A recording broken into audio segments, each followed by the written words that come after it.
बिस्मिल्लाहिर्रहमानिर्रहीम अस्सलाम वालेकुम वरहमतुल्लाहि वबरकातुहू। प्यारे नाज़रीन, कैसे हैं आप सब लोग। उम्मीद करता हूँ कि अल्लाह पाक की रहमतों के ज़रिए साया खैर वाफ़ियत से होंगे। दोस्तों, आज आपको आलू वाले पराठे की तरकीब बताने लगा हूँ। आलू वाले पराठे मैंने पहले भी बनाए हैं, लेकिन जो आज बताने लगा हूँ ये है 3 तह वाला आलू का पराठा। ज़बरदस्त किस्म का बनने वाला ये पराठा कैसे बनता है, चलें जी मैं सबसे पहले ले लेता हूँ मैदा। 2 कप मैदा लेंगे और इसको अच्छी तरह से छान लेंगे ताकि इसके अंदर कोई भी गुठली ना रहे।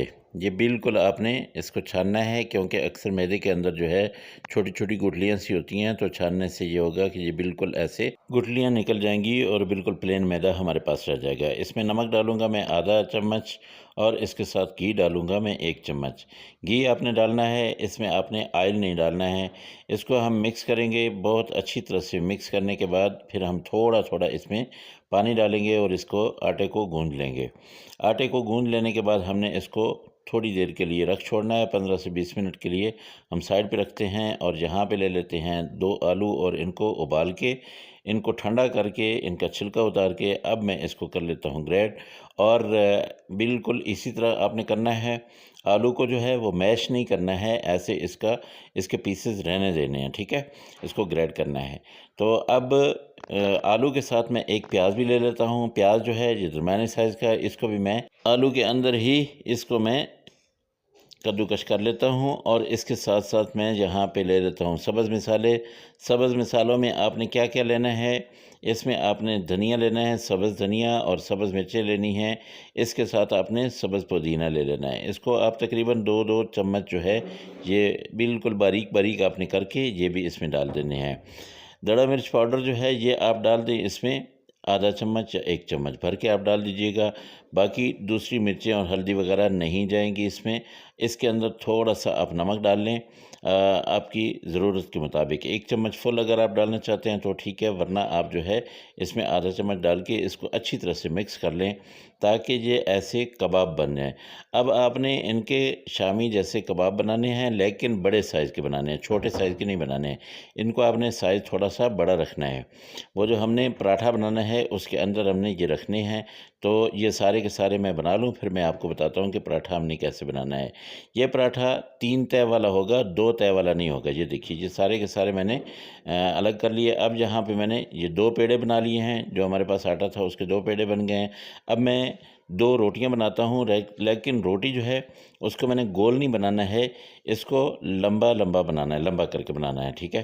तो ऐसे इसको हम लंबा करेंगे और लंबी सी एक रोटी बनाएँगे, लेकिन उसके साथ-साथ थोड़ी-सी चौड़ी भी हो, क्योंकि हमने इसकी पॉकेट्स बनानी है। अब ये देखिए, ये लंबी सी रोटी आ गई हमारे पास। अब इसकी पॉकेट कैसे बनानी है वो मैं आपको बताता हूँ। ऐसे करके एक साइड से ऐसे। ये आपने 3 तह बनानी है, तो इसलिए 3 पॉकेट हम बनाएँगे और हर पॉकेट में हम अपना एक कबाब जो है इसके अंदर रखेंगे। फिर इसको बंद कैसे करेंगे, ये सारा ये देखिए, यहाँ पे एक रख दें, इसको ऊपर से आपने दबा देना है, इसके साथ आप दूसरा रख देंगे और इसके साथ ही आपने तीसरा रख देना है, ठीक है? ये यहाँ पे ये। अब ये तीनों तह जो हैं ये बनेंगी, इतना ज़बरदस्त पराठा बनेगा जो देखने में भी और खाने में भी बहुत ही ज़्यादा मज़ेदार और लज़ीज़ होगा। और देखने में तो क्या बात है माशाल्लाह। ये देखिए, अब इसको इस साइडों पे आपने ऐसे करके बिल्कुल बंद कर देना है दोनों साइडों पे और इसको बड़ा कर लेना है, ठीक है? आम जो हम घरों में पराठा बनाते हैं ये उस जैसा ही बन जाएगा, लेकिन ये बहुत ज़्यादा लोडेड होगा। अब यहाँ पे हमने तवा लिया, इसके ऊपर भी घी डाल रहा हूँ मैं। आप चाहें तो यहाँ पे आप ऑयल इस्तेमाल कर सकते हैं। इस पे मैंने पराठा डालना है। पराठे को हमने बहुत तेज़ आंच पे नहीं पकाना है, क्योंकि ये 3 तह हैं, इसके दरमियान में भी एक तह है, तो उसको भी हमने पकाना है। तो इस वजह से हम इसको पहले तवे को तो अच्छी तरह से गर्म करेंगे, लेकिन उसके बाद हमने क्या करना है कि जब पहली बार तकरीबन 1 से 1.5 मिनट के बाद हम यूँ पलटेंगे और अब हमने इसकी आँच को धीमा कर देना है, ऐसा कर देना है। और इस साइड पे हमने डाल देना है घी और साइडों में भी डाल दें ताकि इसके नीचे तक जो है ये घी जाए। और इसको ऐसे थोड़ा-थोड़ा हिलाना शुरू कर देना है ताकि इसके अंदर एक स्टीम बने और पराठे के अंदर वाली जो तह है वो उस स्टीम से पक जाए। आँच को आपने हल्का रखना है और इसको आपने अलटते पलटते रहना है। थोड़ी देर के बाद आप इसको पलटते रहें। बस अब और ज़्यादा ऑयल या घी नहीं डालना है, बस आपने इसको अब पकाना है। जब दोनों तरफ से ब्राउन हो जाए, अच्छी तरह से फूल इसके बन जाएँ, तब आपने इसको उतारना है और इसी तरह आपने दूसरा पराठा भी पका लेना है। साइडों से आप चाहें तो ऐसे करके इसको थोड़ा-थोड़ा दबाएँ, ताकि ऐसे दबाने से क्या होता है कि ये फूलता है और इसके अंदर जो है स्टीम बनती है। बिल्कुल ये बड़ा सा पराठा, ये फुली लोडेड पराठा, एक चीज़ का ख़्याल रखिएगा, जब इसको आप पलटने लगेंगे थोड़ा सा मुश्किल होगा, क्योंकि इसके अंदर काफ़ी ज़्यादा माल है और एक तय भी है, तो इस वजह से ये ऐसे आराम से उठाइए और इसको आप पलट लें। ज़बरदस्त किस्म का पराठा एक बार जब भी आप बनाएंगे तो इंशाल्लाह आप इसको बार बार बनाएंगे। आलू वाले पराठे की रेसिपी तो मैं पहले भी दे चुका हूँ, लेकिन ये एक नई रेसिपी आपको लोगों को दे रहा हूँ। इंशाल्लाह आप इसको एंजॉय करेंगे। ये देखिए मैंने उतार लिया है। इसी तरह मैं दूसरा पराठा जो है वो भी उतार के आप लोगों के सामने ले आता हूँ। और सर्दियों में आपने ये एक बार ये वाली रेसिपी जो है इसको ट्राई ज़रूर करना है।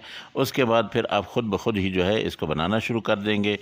अगर आप लोगों को मेरी ये रेसिपी पसंद आई हो तो मेहरबानी करके मेरे चैनल को ज़रूर सब्सक्राइब कर लीजिएगा और साथ में लगे बेल आइकन को दबा दीजिएगा, ताकि मेरी हर आने वाली वीडियो जो है वह आप तक पहुंचे और आपका और मेरा ये दोस्ती का रिश्ता कायम दायम रहे।